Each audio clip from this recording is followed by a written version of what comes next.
नमस्कार, मेरा नाम है आकांक्षा और आप देख रहे हैं डाकवान। उत्तराखंड के शांत पहाड़ एक नए खतरनाक खतरे से जूझ रहे हैं। भालू, जिन्हें पारंपरिक रूप से सर्वाहारी माना जाता है, बाघों और तेंदुओं जैसी क्रूरता दिखाते हुए अभूतपूर्व आक्रामकता दिखा रहे हैं। इस व्यवहार परिवर्तन ने उन्हें खतरनाक शिकारियों में बदल दिया है। ग्रामीण निवासियों और वन्यजीव अधिकारियों दोनों में व्यापक भय और चिंता पैदा कर दी है।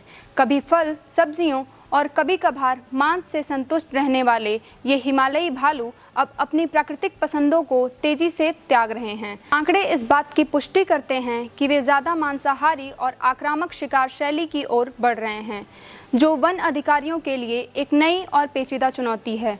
शांत क्षेत्र क्रूर हमलों की एक श्रृंखला से दहल उठा है। पौड़ी जिले के सतपुली में भालू के आतंक के ठीक बाद रुद्रप्रयाग से एक दर्दनाक घटना सामने आई, जहां 2 महिलाओं पर बेरहमी से हमला कर दिया, जिससे वे गंभीर रूप से घायल हो गईं और उन्हें अस्पताल में भर्ती कराया गया। हालांकि उत्तराखंड के पहाड़ों में भालुओं का सामना कोई नई बात नहीं है, लेकिन उनके बदलते स्वभाव के कारण इन हमलों की बढ़ती तीव्रता और आवृत्ति बेहद चिंताजनक है। वन विभाग खुद भी स्थिति की गंभीरता को स्वीकार करता है। अधिकारी मानते हैं कि सतपुली में खासकर मवेशियों के खिलाफ जिस पैमाने पर आक्रामकता देखी गई है वह अभूतपूर्व है। एक वन्य जीव अधिकारी ने कहा, मौके पर मौजूद साक्ष्य और हमलों की परिस्थितियों से पता चलता है कि भालू ने अपना स्वाभाविक स्वभाव त्याग दिया है और वह एक क्रूर, पूरी तरह से मांसाहारी शिकारी में बदल गया है। चंद रोज भालू ने सतपुली में एक महिला को बुरी तरह से घायल कर दिया। ग्रामीणों के द्वारा एम्बुलेंस बुलाई गई तो एम्बुलेंस भी 1 घंटे देरी से पहुंची।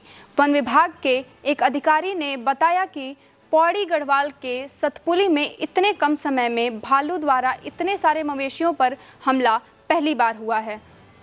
उन्होंने आगे कहा, घटना के बाद वन विभाग ने मुआवजे की प्रक्रिया शुरू कर दी है और भालू को पकड़ने के लिए एक टीम तैनात कर दी गई है। एक पिंजरा लगा दिया गया है और अगर वह पकड़ा नहीं गया तो उसे मारने के आदेश भी जारी कर दिए गए हैं। भालू का यह आक्रामक प्रदर्शन स्कूली बच्चों और अन्य स्थानीय लोगों के लिए एक बड़ा खतरा बन गया है, जिससे क्षेत्र में भय का माहौल है। वन्यजीव विशेषज्ञ इस व्यवहार परिवर्तन के समय को लेकर विशेष रूप से चिंतित हैं। गंगोत्री राष्ट्रीय उद्यान के पूर्व उपनिदेशक और वन्यजीव प्रबंधन में WII के स्वर्ण पदक विजेता रंगनाथ पांडे ने इस घटना पर प्रकाश डाला। पांडे ने बताया, यह अवधि आमतौर पर भालुओं के शीत निद्रा से पहले होती है, जब वे अगले 3 से 4 महीनों तक जीवित रहने के लिए पर्याप्त भोजन इकट्ठा करके तैयारी करते हैं। पांडे ने जोर देकर कहा कि कठोर सर्दियों में जीवित रहने के लिए शीत निद्रा अत्यंत महत्वपूर्ण है, जिससे भालुओं को अपनी हृदय गति धीमी करके और संचित वसा पर निर्भर रहकर ऊर्जा बनाने में मदद मिलती है।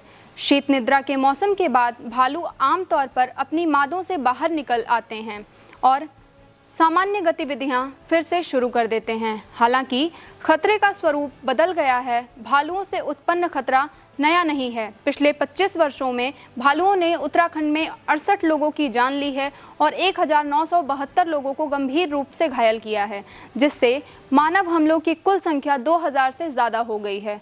पशुओं पर हमलों की संख्या तो और भी ज़्यादा है। कुछ वर्षों में 100 से ज़्यादा मानव हमले हुए हैं। पौड़ी, रुद्रप्रयाग और चमोली भालू के हमलों से सबसे ज़्यादा प्रभावित है। इस विषय पर आपकी क्या राय है, हमें कमेंट बॉक्स में ज़रूर बताएं। साथ ही सब्सक्राइब करें हमारे YouTube चैनल को, बेल आइकन दबाना ना भूलें ताकि आप तक हमारा हर वीडियो पहुंचता रहे। शुक्रिया।